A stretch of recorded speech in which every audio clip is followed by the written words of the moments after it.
আসসালামু আলাইকুম ভিউয়ার্স, আপনারা সবাই কেমন আছেন? আজকের পর্বে আপনাদের সঙ্গে শেয়ার করব খুবই মজাদার মিষ্টি কুমড়ার পাতার পেঁয়াজু রেসিপি। পেঁয়াজু আমরা এমন কোনো পার্সন নেই যে পছন্দ করি না। আর প্লিজ আপনাদের কাছে রিকোয়েস্ট, আমার ভিডিওটা স্কিপ না করে ফুল ভিডিওটা দেখবেন আর অবশ্যই আমাকে সাপোর্ট করবেন। তাহলে চলেন দেখে নেওয়া যাক। আমি একটা মিক্সচার বল নিয়েছি, বলের ভিতরে দিয়ে দিচ্ছি 1/3 কাপ মসুরির ডাউল। মসুরির ডাউলটাকে পানি দিয়ে ভালোভাবে কষলিয়ে ধুয়ে নিতে হবে। ডাউলটাকে আমি ভালো করে কষলিয়ে পরিষ্কার করে ধুয়ে নিয়েছি। এখন আমি হাফ কেজি পানি দিয়ে 1 ঘন্টার জন্য ডাউলটা ভিজার জন্য রেখে দিব। আমি এখানে মসুরির ডাউল নিয়েছি, আপনারা যদি চান খেসারির ডাউলটাও ব্যবহার করতে পারেন।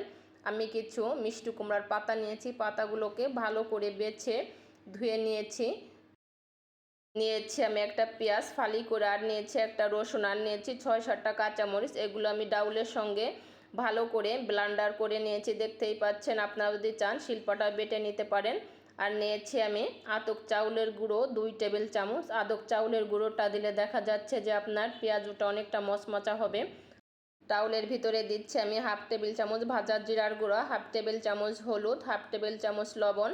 আর নিয়েছি আমি কিছু ধনিয়ার পাতা কুচি। আপনারা যদি চান তাহলে দিতে পারেন, আর যদি না চান স্কিপ করতে পারেন। এখন আমি ভালো করে ডাউলের সঙ্গে সব উপকরণগুলো মিশিয়ে নিব। দেখতেই পাচ্ছেন আমি মিশিয়ে নিয়েছি।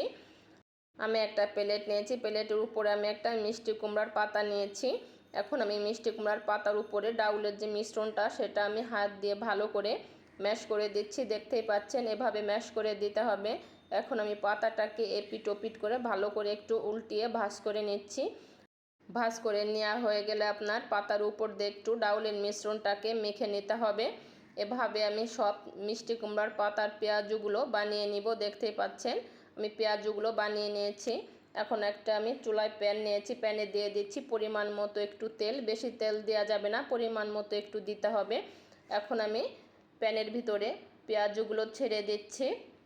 পেঁয়াজুটা চুলায় দেওয়ার পরে জালটা একদম মিডিয়াম টু লোতে দিতে হবে, তা না হলে পেঁয়াজুটা পুড়ে যাবে, কালারটা ভালো আসবে না, ভিতরটা কাঁচা থাকবে, উপরটা হয়ে যাবে।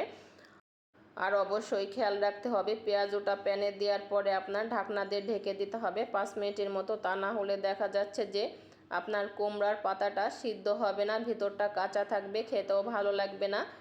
দেখলেন তো কত সহজে আমি কুমড়ার পাতার পেঁয়াজুটা তৈরি করে নিলাম। আপনারা আমার রেসিপিটা ফলো করে এভাবে তৈরি করে নিতে পারেন এবং গরম ভাতের সঙ্গে আপনারা পরিবেশন করতে পারেন। গরম ভাতের সঙ্গে খেতে অসম্ভব মজা এই পেঁয়াজুটা।